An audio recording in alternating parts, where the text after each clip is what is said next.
حضرت ابراہیم علیہ الصلوۃ والسلام نے جو دعا کی تھی کہ ربنا انی اسکنت من ذریتی بواد غیر ذی زرع عند بیتک الحرام ربنا لیقیموا الصلاۃ فاجعل افئدۃ من الناس تهوی الیہم، خداوندا میں نے اپنی اولاد کو یہاں لا کر بسا دیا ہے، اب ایک طرف تو ان کے کھانے پینے کا آپ انتظام کیجئے اور دوسرے لوگوں کے دل ادھر کو پھیر دیجئے۔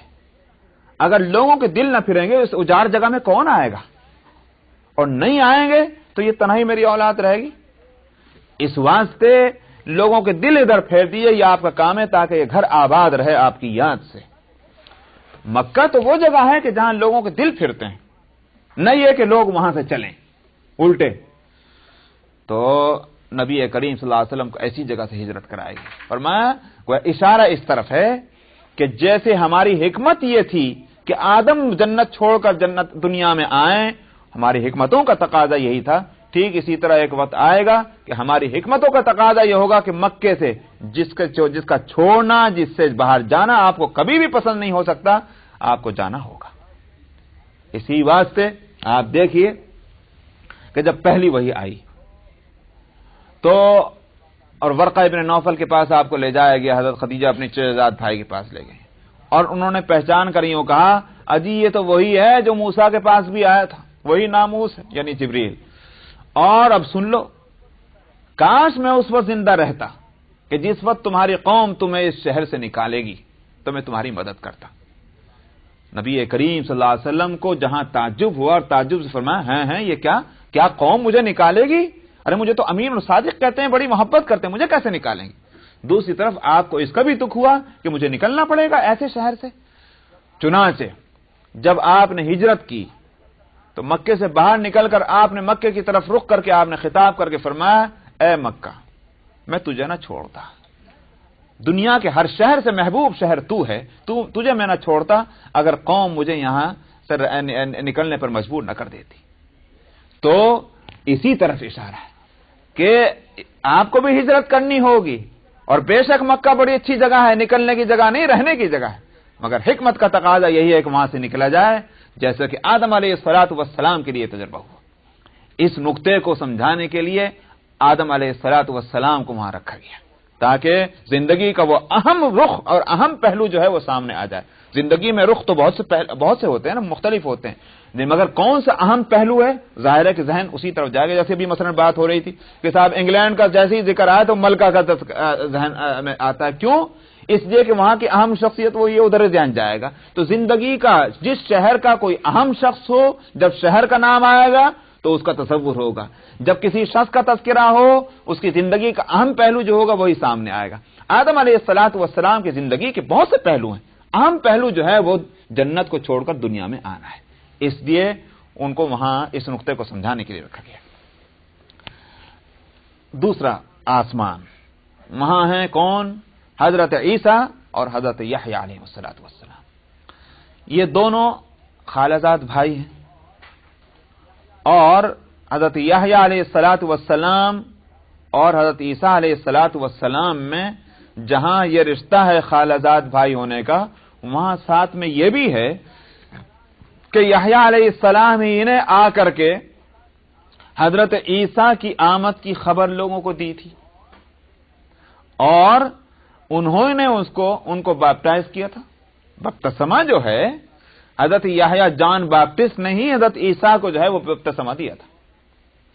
تو یعنی یوں کہیے کہ ان کی نبوت کا سکہ انہوں نے جمایا حضرت یحییٰ علیہ السلام نے، دونوں ساتھ رہے ہیں، اس واسطے دونوں کو ایک آسمان پہ رکھا گیا، ورنہ تو اور آسمانوں پہ تو ایک نبی ہے، مگر یہاں دونوں کو ساتھ رکھنا اس لیے ہے کہ وہ ایک دوسرے کی نبوت، دونوں کی نبوت ایک دوسرے کے ساتھ مرج ہوئی بھی ہے۔ سمجھ میں آئی نہیں بات؟ یہ جہاں تک ان دونوں بزرگوں کا تعلق ہے، ان دونوں بزرگوں کی زندگی کا اہم پہلو اور غالب وصف وہ زہد ہے۔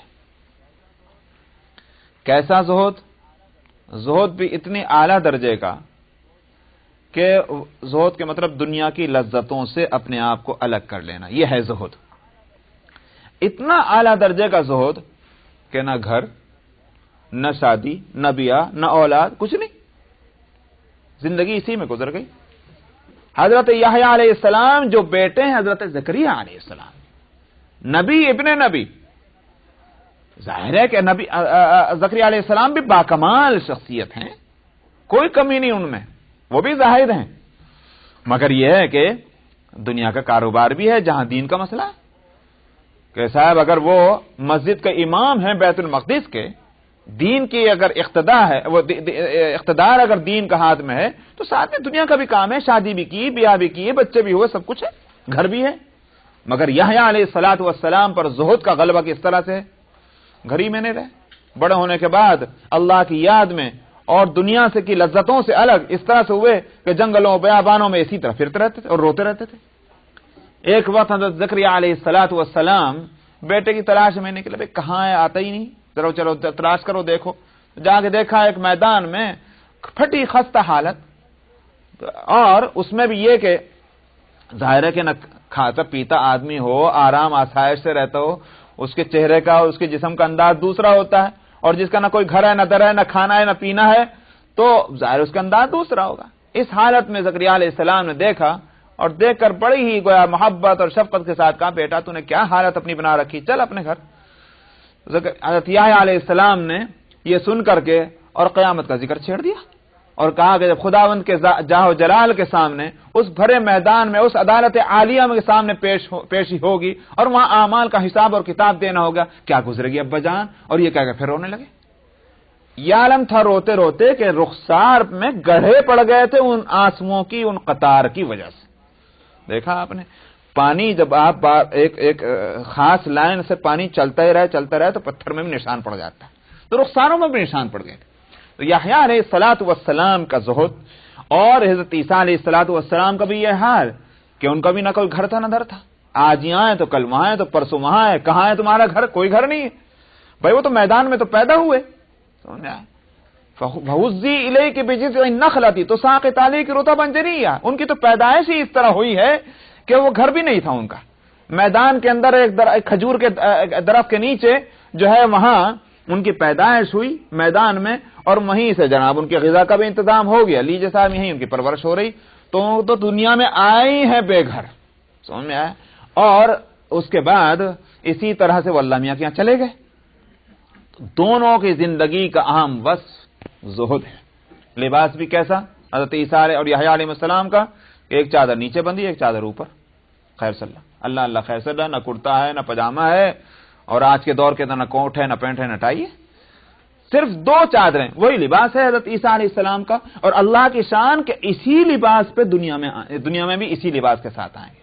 یہ نہیں ہے کہ صاحب وہ کون سی صدی ہوگی اور ماڈرن ہوگی وہ دنیا تو وہ اعلیٰ ترین لباس میں اس کو لایا جائے گا، یہ نہیں۔ حضرت عیسیٰ علیہ السلام، عیسیٰ علیہ السلام قیامت سے پہلے آسمان سے اتریں گے تو جیسا کہ حدیث میں فرمایا کہ ان کے بال ایسے ہوں گے کہ جیسے معلوم ہوتا ہے کہ ابھی ان میں سے پانی ٹپک رہا ہے، صاف ستھری چمک کی حالت میں ہوں گے، اور فرمایا کہ ان کے اوپر جو ہے وہ دو چادریں ہوں گی، ایک مطلب دو چادریں ہونے کا مطلب وہی ہے کہ ایک چادر اوپر ہے تو ایک چادر جو ہے وہ لنگی کی جگہ ہے۔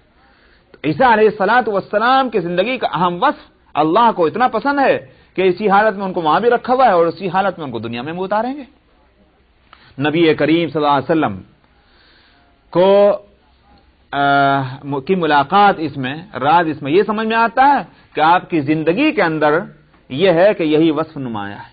چنانچہ آپ دیکھ لیجئے کہ صاحب مکہ مکرمہ میں بے شک آپ نے آنکھ کھولی اس ماحول میں کہ جہاں مال کی فراوانی نہیں تھی، تسلیم، مگر یعنی ابو طالب کا دور ہے یا ابو عبد المطلب کا دور ہے کہ وہاں سرداری تو ہے مگر پیسے کی ریل پیل نہیں ہے، مگر اس کے بعد 25 سال کی نوجوانی کا دور ہے، اور جس وقت واقعتاً اب ضرورت ہے پیسے کی اور مال کی، اللہ نے کیسا انتظام کیا؟ مکے کی مالدار ترین عورت جن کا ملین کا کاروبار تھا، اس عورت کو لا کر ڈال دیا قدموں میں، شادی ہوئی اور انہوں نے سارا مال حضور کو دے دیا، آپ کو اختیار ہے جو چاہے سو کیجئے، میں کبھی یوں نہیں پوچھوں گی آپ کیا کر رہے ہیں۔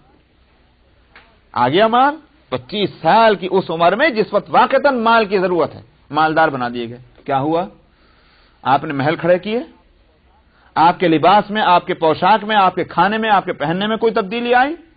کہاں گیا یہ مال؟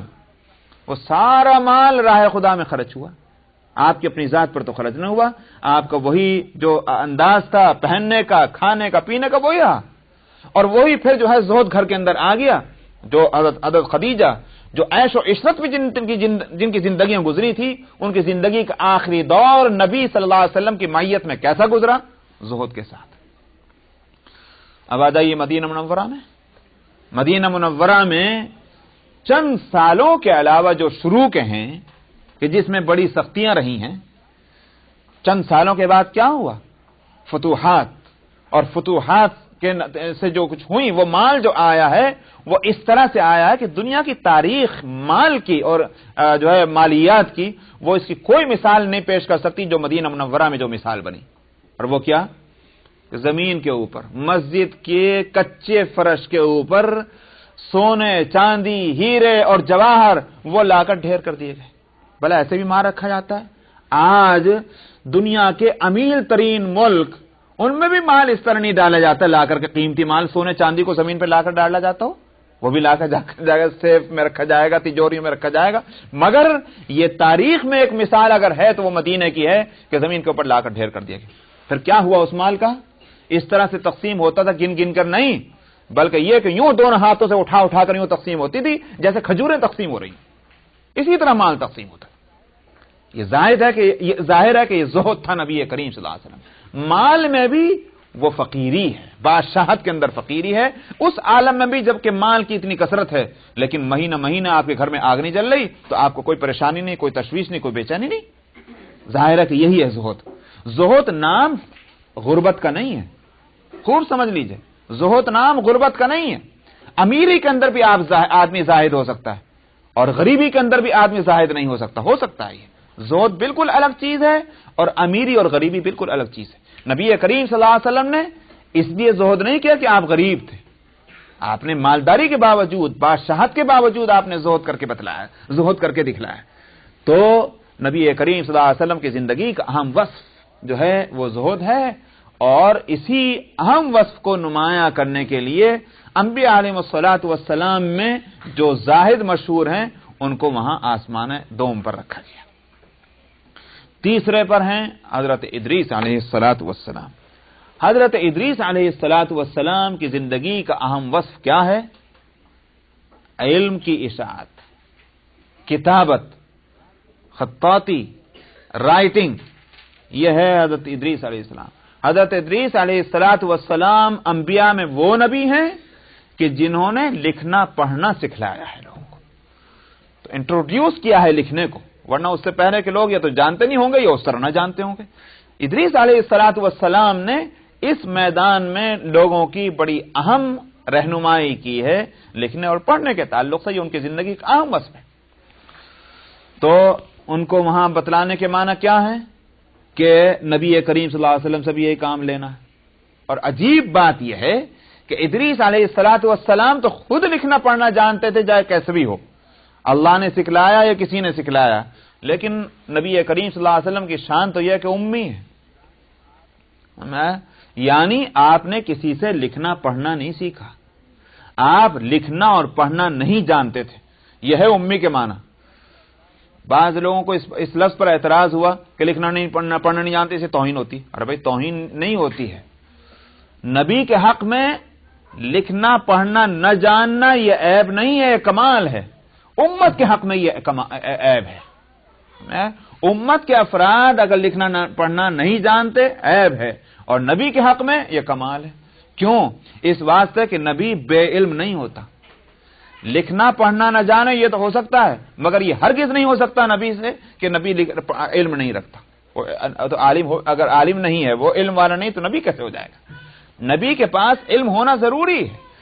تو نبی کریم صلی اللہ علیہ وسلم کی خصوصیت جہاں یہ ہے کہ آپ امی ہیں، مگر ساتھ میں امی ہونے کے باوجود آپ کا وصف کیا ہے؟ اوتیت علم الاولین والآخرین، مجھے اولین اور آخرین کا علم دیا گیا۔ علم تو اتنا بڑا، اور لکھنا پڑھنا آپ نہیں جانتے۔ یہاں ایک نقطہ اور بتا دوں میں کہ کئی کتابوں میں پڑھیں تو آپ کو یہ شبہ نہ ہو کہ نبی کریم صلی اللہ علیہ وسلم اگر لکھنا نہیں پڑھنا نہیں جانتے تھے تو پھر وہ واقعہ کیسے ہوا۔ وہ واقعہ کون سا؟ حدیبیہ کی جو صلح ہوئی، آپ عمرے کے لیے تشریف لے گئے صحابہ کے ساتھ، مکے کے قریب پہنچے، 12 میل کے فاصلے پر تھے، ابھی روک دیا گیا، آپ نہیں آ سکتے عمرہ کرنے کے واسطے۔ ارے بھائی، ساری دنیا کے لوگوں کی اجازت، ہمیں کیوں اجازت نہیں آ سکتے؟ عجیب بات ہے۔ جو ظلم آج کل ہوتا ہے وہ ظلم اس وقت بھی ہوا کہ ہر آدمی آ سکتا ہے مگر مسلمان نہیں آ سکتا، ہر شخص آ سکتا ہے مگر نبی اس کے ساتھی نہیں آ سکتے، ٹھیک وہی بات اس وقت ہوئی، چنانچہ روک دیا گیا۔ خیر آخر کار یہ ہوا، ایگریمنٹ ہوا مکے والوں کے اور مدینے والوں کے، یعنی نبی کریم صلی اللہ علیہ وسلم کے درمیان۔ وہ جو بھی کچھ ایگریمنٹ ہوا وہ لکھا گیا، ایگریمنٹ، معاہدہ۔ معاہدے میں یہ ہوتا ہے کہ یہ معاہدہ ہے فلاں کے اور فلاں کے بیچ میں، ایسے ہی تو لکھیں گے نا بھیا۔ چنانچہ اس کے مطابق اس میں لکھا گیا کہ یہ معاہدہ ہے محمد رسول اللہ اور مکے والوں کے بیچ میں۔ مکے کا جو نمائندہ تھا، ریپریزنٹیٹیو جو تھا مکے کا، اس نے اس پر اعتراض کیا، اس نے کہا کہ اس پر تو ہم متفق نہیں ہوں گے، یہ آپ کیا لکھ رہے ہیں محمد رسول اللہ؟ اگر ہم اس کو مان لیں تو جھگڑا ہی کیا رہ گیا؟ محمد رسول اللہ کا لفظ نہیں لکھا جائے گا اس کے اندر معاہدے میں، تو کیا لکھو؟ محمد ابن عبداللہ لکھیے۔ اس کو ہم تسلیم کرتے ہیں کہ آپ عبداللہ کے بیٹے محمد ہیں، لیکن محمد رسول اللہ اس کو نہیں ہم تسلیم کرتے، کاٹیے اس کو۔ سمجھ آیا نہیں؟ ظاہر بات ہے کہ صحابہ کے تو تیور بدل گئے اور ان کے ہاتھ تو پہنچ گئے اپنی تلوار کے دستے پر۔ یہ کیا بدماشی کی بات ہے، اس کو تو ہم کبھی برداشت نہیں کریں گے۔ بھئی اگر تم نہیں مانتے اور تمہارے لیے مسئلہ اتنا اہم ہے تو اتنا ہی مسئلہ اہم ہمارے لیے بھی۔ مگر نبی کریم صلی اللہ علیہ وسلم نے فرمایا کاٹ دو۔ کاتب کون ہیں اس معاہدے کے؟ حضرت علی رضی اللہ عنہ۔ حضرت علی رضی اللہ عنہ نے کتابت کی تھی، آپ نے انہی کو فرمایا علی کاٹ دو اس کو اور محمد ابن عبداللہ لکھ دو۔ حضرت علی رضی اللہ عنہ ہاتھ روک کے بیٹھ گئے، اس لیے کہ یہ ہمت میرے اندر کہ میں اپنے ہاتھ سے لفظ محمد رسول اللہ کو کاٹوں، وہ رک گئے۔ نبی کریم صلی اللہ علیہ وسلم کی یہ نبوی فراست کی بات ہے کہ آپ نے اس پر اصرار نہیں فرمایا، ورنہ آپ یہ بھی کر سکتے تھے، جو میں حکم دے رہا ہوں کرو، یہ بھی ہو سکتا تھا، مگر آپ نے یہ نہیں کیا۔ آپ نے قلم لیا اور قلم لے کر اپنے ہاتھ سے اس کو کاٹ دیا۔ یہ ایک روایت میں آتا ہے۔ سوال یہ ہے کہ اگر نبی کو لکھنا پڑھنا نہیں آتا تو یہ کیسے ہو گیا؟ یہ ایک سوال ہوتا ہے۔ اس کے 2 جواب دیے گئے ہیں، اس میں سے پہلے جواب کو میں لے لیتا ہوں، اور وہ جواب یہ ہے کہ اگر روایت کو جوں کہ توں تسلیم کر لیا جائے کہ بے شک آپ ہی نے اپنے ہاتھ میں قلم لے کر کے کاٹا، اس لیے کہ الفاظ میں، روایت کے الفاظ میں یہ نہیں ہے، روایت میں الفاظ آپ نے کاٹ دیا، بس ختم، یہ ہے۔ لیکن اگر اس روایت کے معنی یہی لے لیے جائیں کہ آپ نے اپنے ہاتھ میں قلم لیا اور اپنے ہاتھ سے خود کاٹا، تو کہا جائے گا یہ معجزہ ہے نبی کا، وقتی طور پر ہوتا ہے معجزہ، ہمیشہ کے لیے نہیں ہوتا۔ وقتی طور پر آپ کو اللہ کی طرف سے یہ رہنمائی مل گئی، یہ ہے لفظ، اس کو کاٹ دو، کاٹ دیا آپ نے، اس کا ہرگز یہ معنی نہیں کہ آپ ہمیشہ کے لیے لکھنا پڑھنا جاننے والے ہو گئے۔ تو میں نے کہا کہ نبی کریم صلی اللہ علیہ وسلم اگر امی ہیں، اسی کے ساتھ آپ اس کے مقابل میں اعلیٰ درجے کے علم والے ہیں، خود آپ نے اپنا وصف یہ بتلایا کہ اوتیت علم الاولین والآخرین، اور اسی کا یہ نتیجہ ہے کہ نبی کریم صلی اللہ علیہ وسلم کی تربیت اور تعلیم کا نتیجہ کیا نکلا؟ یہ نکلا کہ وہ امی قوم جس کی طرف آپ پہلے گویا بعثت ہوئی ہے، جن میں سے آپ اٹھے ہیں نبی بن کر کے، وہ امی قوم، اس کو علم ملا تو کیسا ملا کہ وہ ساری دنیا کا علم کا مرکز بن گئے۔ وہی امی قوم ساری دنیا کے علوم کا مرکز بنی ہے۔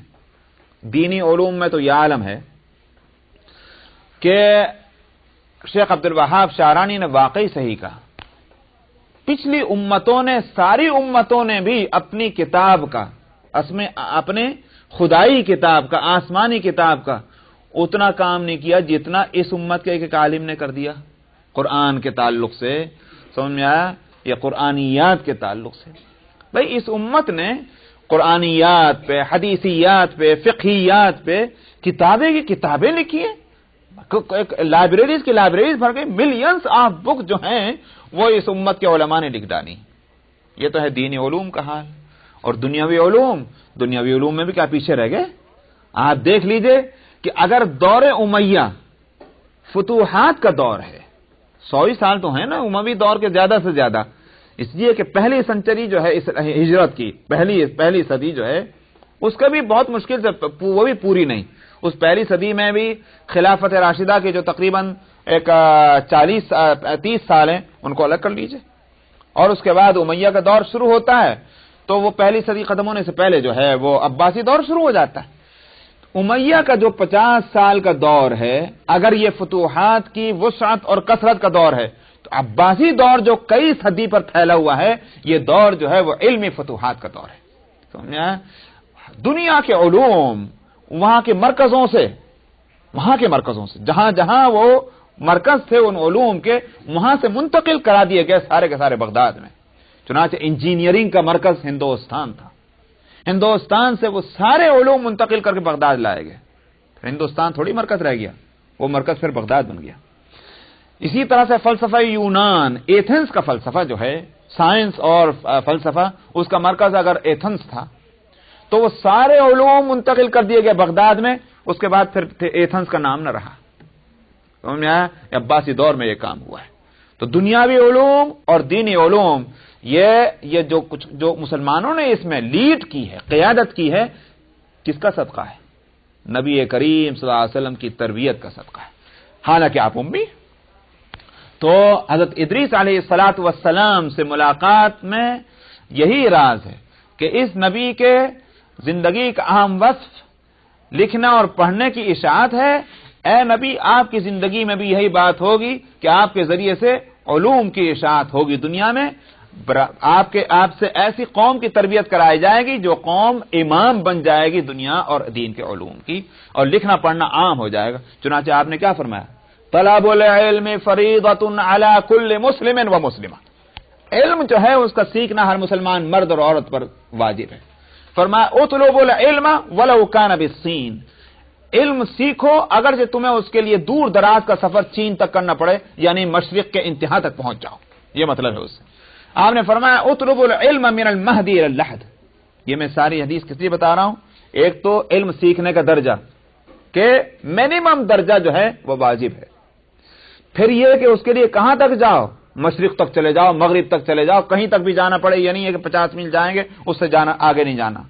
پھر کون سی عمر ہوگی سیکھنے کی؟ فرمایا اطلبوا العلم من المہدی الى اللحد.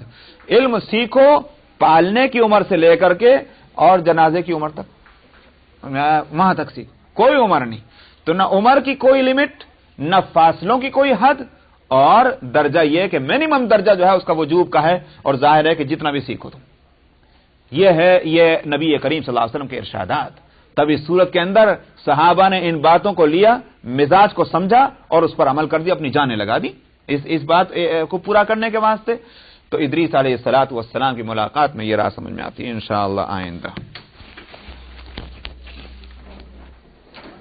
سورہ الاسراء.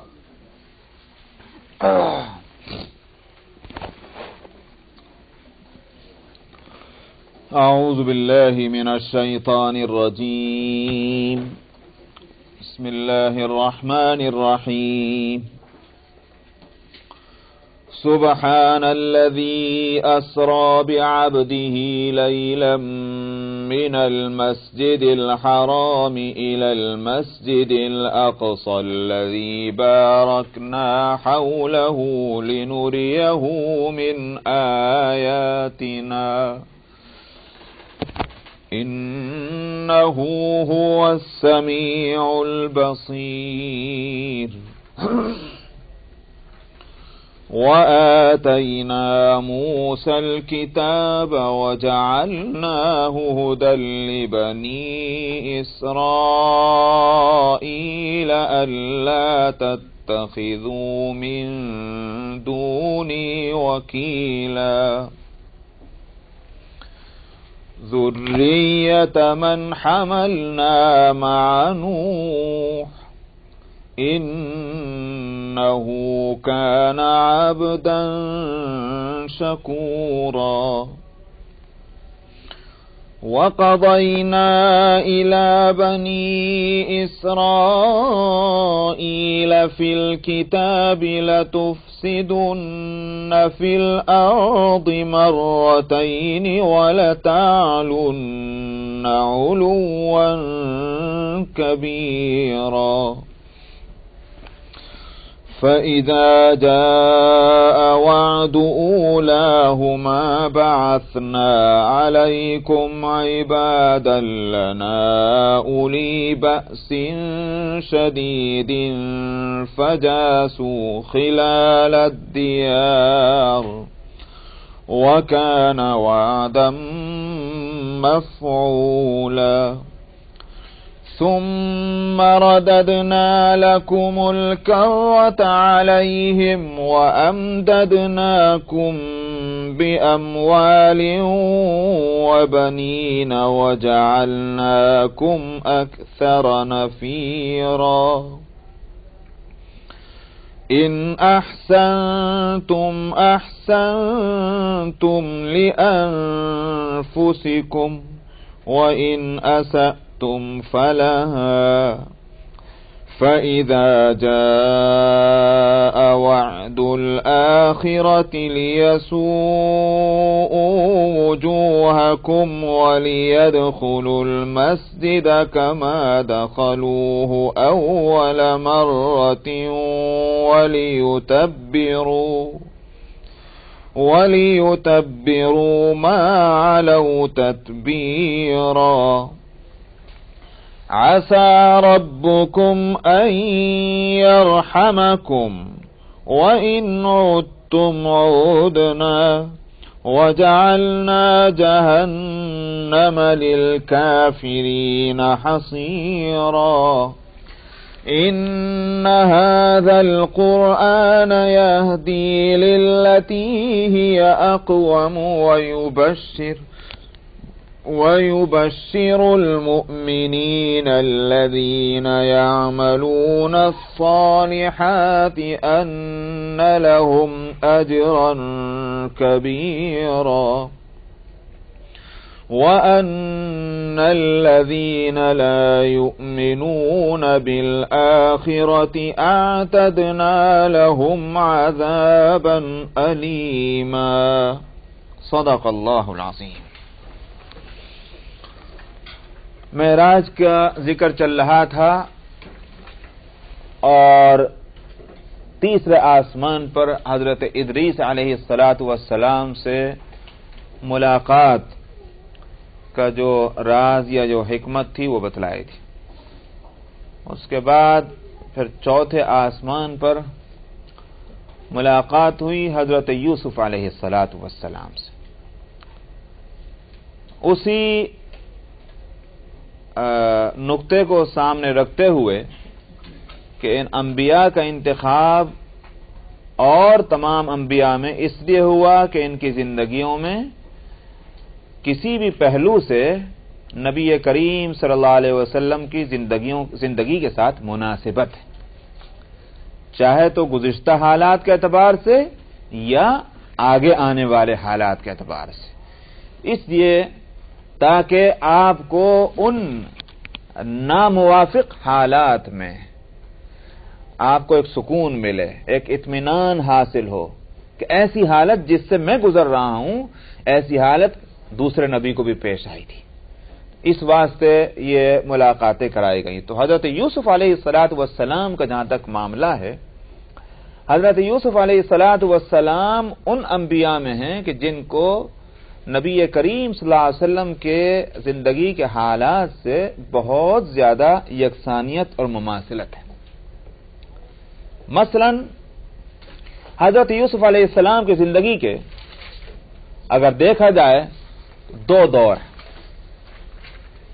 ایک دور ہے پریشانیوں کا، مصیبتوں کا، آفتوں کا، اور دوسرا دور جو ہے وہ بالکل اس کے اپوزٹ، اس کے برخلاف آسائش کا، آسانیوں کا، راحت اور آرام کا.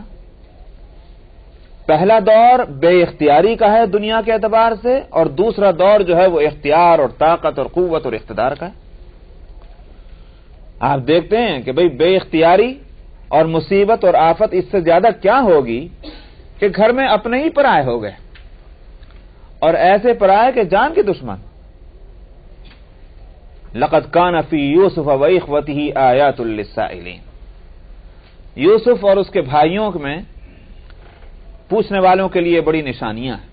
پوچھا ہوگا نبی کریم صلی اللہ علیہ وسلم سے یوسف علیہ السلام کا واقعہ، اذ قالوا لیوسف واخوہ احب الی ابینا منا ونحن عصبہ ان ابانا لفی ضلال مبین اقتلوا یوسف او اطرحوا ارضا یخل لکم وجہ ابیکم وتکونوا من بعدہ قوما صالحین۔ یہ بھائیوں کا فیصلہ کہ صاحب یہ ہمارے ابا جان جو ہیں انہوں نے زیادہ دل انہی سے لگا رکھا ہے، یہی بڑے ان کے لاڈلے بنے ہوئے ہیں یوسف، اور یہ تو ہم کبھی بھی گوارا نہیں کر سکتے، تو لہذا کیا ہونا چاہیے؟ یوسف کو قتل کر دو، جان سے مار دو، اور یا پھر ابطرحوا ارضا یخل لکم وجہ ابیکم، یا پھر کہیں ایسی جگہ دور لے جا کر اسے ڈال دو کہ واپس نہ آ سکے۔ اس کے بعد کیا ہوگا؟ جب یہ نہ رہے گا تو آخر اولاد تو ہم بھی ہیں، پھر ہم ہی تو ہوں گے آنکھوں کے سامنے اپنے ابا کے، پھر ابا ہم سے ہی لاٹ کریں گے، رہ گیا یہ ہمارا قصور جو ہوگا، بعد میں توبہ تلہ کر کے نیک بن جائیں گے۔ یہ انہوں نے بات کہی، تو مطلب یہ کہ ہے تو خیر اور شر کی تمیز ضرور، مگر یہاں سوال اس کا نہیں ہے، سوال تو یہ ہے کہ یوسف علیہ السلام کے لیے ماحول کیسا بن گیا؟ پھر کیا یہ خالی زبانی جمع خرچ تھا؟ پورا پلان بنایا گیا اور بنا کر لے جا کر کے ان کو لے جا کر ڈال دیا فی غیابت الجب، ان کو لے جا کر کے ایک اندھے کنویں میں لے جا کر ڈال دیا، ختم ہو گیا قصہ۔ انہوں نے اطمینان کر لیا کہ بس اب یہ کہاں سے آئے گا، کنویں میں ڈال دیجئے، اندھے کنویں میں۔ اندھے کنویں کا مطلب کیا ہوتا ہے؟ وہ کنواں کہ جس کو استعمال نہ کیا جا رہا ہو، تو وہاں تو کوئی بھولے سے بھی نہیں جائے گا، ایسی جگہ تو مرا جائے گا، آخر قصہ ختم، پتہ بھی نہیں چلے گا کیا ہوا کیا نہیں ہوا۔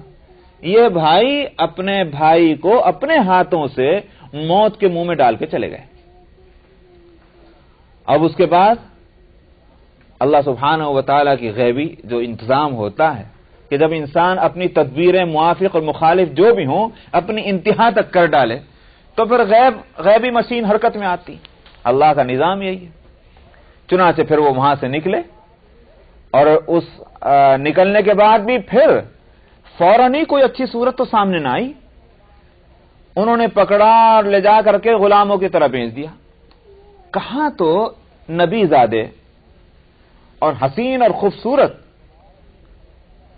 چنانچہ جس روایت میں اس کا تذکرہ ہے کہ میں چوتھے آسمان پر حضرت یوسف علیہ السلام سے میری ملاقات ہوئی، اس میں الفاظ یہ ہیں کہ اوتیا شطر الحسن،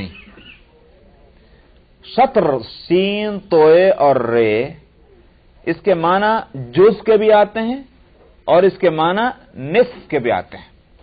شطر الحسن کے معنی حسن کا کچھ حصہ ان کو دیا گیا، یہ بھی معنی ہو سکتے ہیں، اور شطر الحسن کے معنی آدھا حسن ان کو دیا گیا۔